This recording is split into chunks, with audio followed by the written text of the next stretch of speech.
Halo semuanya, salam sehat buat kita semua.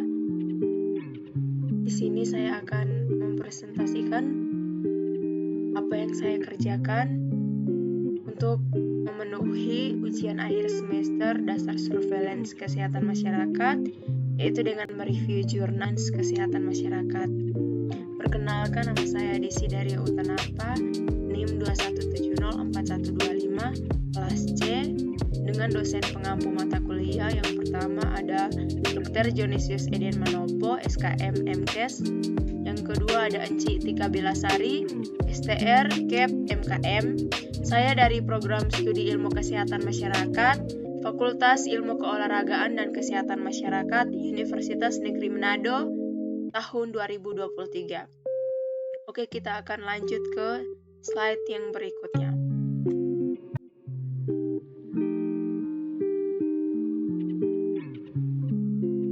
Di sini saya mengambil judul jurnal tentang kualitas sistem surveillance PES Kabupaten Pasuruan tahun 2014 berdasarkan penilaian atribut sistem surveillance. Di sini saya cantumkan juga link dari jurnal ini yang saya ambil, dan volume 5 nomor 1 halaman 60-74. Jurnal ini berasal dari jurnal berkala epidemiologi. Penulis yang pertama ada Siti Malikatin, yang kedua ada Lucia Yovita Hendrati. Reviewer saya sendiri atas nama Desi Daria Utanapa dari Ilmu Kesehatan Masyarakat. Tanggal review 25 Mei 2023. Yang berikut ada sumber jurnal. Jurnal ini saya dapat melalui internet. Pencarian dilakukan seperti pada umumnya dengan cara menuliskan kata kunci pada kolom yang telah tersedia, dan hasilnya akan keluar sesuai dengan kata kunci. Saat hasilnya keluar, saya tertarik untuk melakukan review pada jurnal ini. Yang berikut ada tujuan penelitian. Tujuan penelitian ini adalah untuk menilai kualitas sistem surveillance PES tahun 2014 berdasarkan atributnya, yaitu pertama, kesederhanaan, fleksibilitas, akseptabilitas, kualitas data, sensitivitas, nilai prediktif positif, kerepresentatifan, ketetapan waktu, dan stabilitas. Yang berikut subjeknya yaitu para petugas surveillance PES di Dinas Kesehatan Kabupaten Pasuruan, BBTKLPP atau Balai Besar Teknik Kesehatan Lingkungan dan Pengendalian Penyakit Surabaya, dan puskesmas yang terlibat dalam sistem surveillance PES dengan sasaran semua jenis data laporan PES. Penelitian ini dilakukan pada bulan Maret sampai Agustus 2015. Yang berikut ada metode penelitian. Metode penelitian yaitu teknik wawancara, observasi, dan studi dokumen. Instrumen penelitian berupa lembar kuesioner, wawancara, dan observasi. Variabel yang diteliti adalah kesederhanaan, fleksibilitas, kualitas data, akseptabilitas, sensitivitas, nilai prediktif positif, kerepresentatifan, ketepatan waktu, dan stabilitas. Yang berikut ada pendahuluan. PES atau sampar merupakan penyakit zoonosa atau yang bersumber dari binatang yang secara alami terdapat pada rodent dan dapat menular kepada manusia lewat gigilan pinjal yang terdapat pada rodent tersebut. Itu penelitian menurut Depkes RI tahun 2014. Sumber penularan awal PES di Indonesia adalah di Pulau Jawa pada tahun 1910. Mulai tahun 1960 sudah tidak dilaporkan lagi kasus PES di Indonesia. Namun, tiba-tiba pada tahun 1968 terjadi kasus PES di Kecamatan Selo dan Cepogo, Boyolali. Setelah itu pada tahun 1986 terjadi pula kasus PES di Kabupaten Pasuruan, tepatnya di Dusun Surorowo, Kayu Kebek, Kecamatan Tutur, di mana pada saat itu secara klinis ditemukan 24 penderita dengan 21 kematian. Kita lanjut. Yang berikut ada isi. Tujuan dari surveillance PES ialah untuk memperkirakan wilayah di mana kasus pes pada manusia dan reservoir dapat terjadi dan untuk mendeteksi kecenderungan epidemiologi dan epistemologi pes juga telah dapat dipenuhi dengan surveillance rodent dan human yang dilakukan. Salah satu tujuan surveillance pes juga yaitu untuk mengidentifikasi faktor ekologi atau aktivitas manusia yang bisa meningkatkan risiko paparan pes pada manusia tidak dapat dipenuhi sebab tidak dilakukan surveillance pada lingkungan. Sebab kerjasama dengan lintas program seperti seksi kesehatan lingkungan tidak dilakukan. Surveillance pes yang ada masih tidak dapat memenuhi tujuan untuk mendeteksi kecenderungan epidemiologi pada tahun 2014 sebab laporan surveillance human tidak terlaporkan dengan baik, hanya 2%, namun masih dapat mendeteksi epidemiologi pes.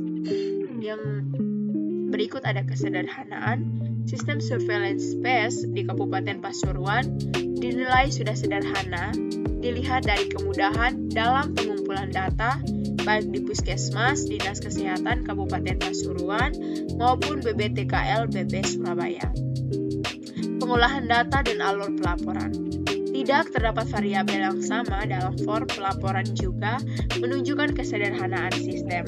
Hal ini sesuai dengan pendapatan Kamoni et al. Pada tahun 2010 bahwa formulir harus dijaga tetap singkat serta tidak terdapat banyak variabel di dalamnya agar beban kerja tenaga yang memeriksa dan mencatat dapat diminimalkan.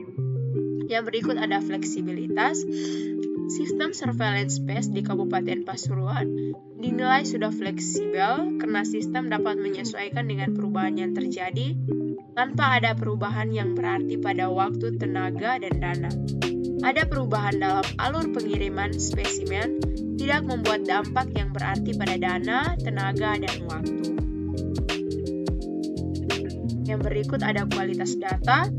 Kualitas data erat hubungannya dengan akseptabilitas dan kerepresentatifan, di mana dengan kualitas data yang tinggi, sistem bisa diterima oleh institusi yang terlibat di dalamnya dan dapat dengan akurat menggambarkan masalah kesehatan. Hasil wawancara dan studi dokumen menunjukkan bahwa kualitas data sistem surveillance pes di Kabupaten Pasuruan rendah, di mana akseptabilitas dan kerepresentatifan sistem surveillance pun juga rendah. Yang berikut ada akseptabilitas.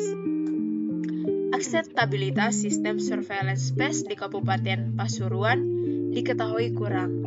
Akseptabilitas menggambarkan kemauan seseorang atau organisasi untuk berpartisipasi dalam melaksanakan sistem surveillance, juga mencakup kemauan pribadi dari pihak yang bersangkutan untuk menyediakan data yang akurat, lengkap, dan tepat waktu. Yang berikut ada sensitivitas. Atribut sensitivitas tidak dapat diukur secara akurat, sebab kemampuan sistem untuk mendeteksi proporsi kasus tidak dapat dinilai karena tidak ada tersangka pes pada tahun 2014, sehingga tidak ada pula konfirmasi laboratorium. Sensitivitas dapat ditingkatkan dengan mengumpulkan informasi dari berbagai sumber. Lanjut. Yang berikut ada nilai prediktif positif. Nilai prediktif positif juga tidak dapat dinilai karena tidak ada tersangka pes yang terdeteksi pada tahun 2014, sehingga tidak ada konfirmasi laboratorium.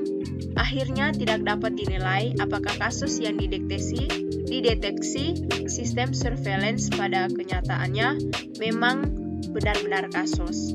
NPP mempengaruhi besarnya resource yang digunakan untuk penemuan kasus, sehingga jika NPP rendah, maka sistem akan menjaring banyak kasus false positif dan pseudo outbreak, yaitu teridentifikasinya KLB yang sebenarnya bukan merupakan KLB. Yang berikut ada kerepresentatifan. Kerepresentatifan berhubungan dengan kualitas data, sehingga kualitas data yang rendah pada sistem surveillance pes membuat kerepresentatifan rendah, terutama untuk menggambarkan kasus pes pada manusia. Frekuensi mengumpulkan data yang sesuai pedoman seharusnya dilakukan untuk dapat menggambarkan kejadian secara akurat, sehingga dapat digambarkan distribusi menurut orang, tempat, dan waktu. Sistem surveillance yang representatif bisa menggambarkan secara akurat kejadian dari suatu peristiwa kesehatan dalam periode tertentu dan distribusi peristiwa tersebut dalam masyarakat berdasarkan tempat, waktu, dan orang. Yang berikut ada ketepatan waktu. Ketepatan waktu laporan dan umpan balik hasil laboratorium pada sistem surveillance space di Kabupaten Pasuruan masih rendah sehingga terlambat dalam analisis dan tindakan pencegahan. Peningkatan ketepatan waktu dapat dilakukan dengan beberapa cara, yaitu melaksanakan analisis sedekat mungkin dengan sumber data primer, sehingga intervensi cepat dilakukan, melembagakan pelaporan wajib, dan menyertakan sektor swasta. Yang berikut ada stabilitas. Stabilitas data dipengaruhi oleh teknologi yang digunakan untuk menyimpan dan memanajemen data. Stabilitas sistem surveillance space di Kabupaten Pasuruan tahun 2014 tinggi sebab data terkumpul, terkelola, dan tersimpan dengan baik di komputer dan arsip serta mudah diperoleh lagi saat dibutuhkan. Hal ini menunjukkan bahwa reliabilitas dan availabilitas sistem surveillance tinggi. Yang berikut ada kesimpulan. Sistem surveillance space di Kabupaten Pasuruan dikatakan kurang baik karena tidak seluruh tujuannya tercapai dan berdasarkan atribut surveillance-nya, tidak seluruh atribut dinilai baik. Kabupaten Pasuruan tahun 2014 sudah sederhana dan fleksibel, namun kualitas data dan akseptabilitasnya rendah. Atribut sensitivitas dan nilai prediktif positif tidak dapat dinilai. Atribut kerepresentatifan dan ketepatan waktu sistem surveillance space rendah, namun stabilitas sistem surveillance tinggi. Oke, kita lanjut. Yang berikut ada saran. Yang pertama, melakukan off-the-job training kepada seluruh petugas surveillance space di puskesmas sehingga dapat meningkatkan kemampuan masing-masing petugas untuk melaksanakan tugasnya. Yang kedua, Dinas Kesehatan Kabupaten Pasuruan dan BBTKL PP Surabaya seharusnya melakukan monitoring dan evaluasi terpadu. Tidak hanya dari seleksi P2 Dinas Kesehatan Kabupaten Pasuruan dan BBTKL PP Surabaya, tetapi juga seksi lain dari Dinas Kesehatan secara berkala sehingga data dikumpulkan lengkap dan kinerja petugas puskesmas dapat meningkat. Yang ketiga, petugas puskesmas juga seharusnya menggunakan software spreadsheet yang di dalamnya sudah membuat rumus perhitungan, sehingga petugas puskesmas tinggal memasukkan data yang ada untuk memperkecil kesalahan perhitungan. Petugas puskesmas seharusnya menuliskan keterangan ketika terjadi jumlah serum yang dihasilkan kurang dari jumlah roden yang terdapat pada form pelaporan roden dan pinjal. Laporan tentang trap yang hilang seharusnya dibuat. Laporan tentang serum yang tidak bisa diperiksa karena rusak seharusnya juga dituliskan pada form yang tersedia oleh petugas laporan. Oke, jadi sekian presentasi dari saya. Jangan lupa menikmati perjalananmu dalam mencari ilmu. Jangan terlalu fokus pada hasil akhir, tapi nikmati setiap proses belajar yang ada. Terima kasih, bye-bye.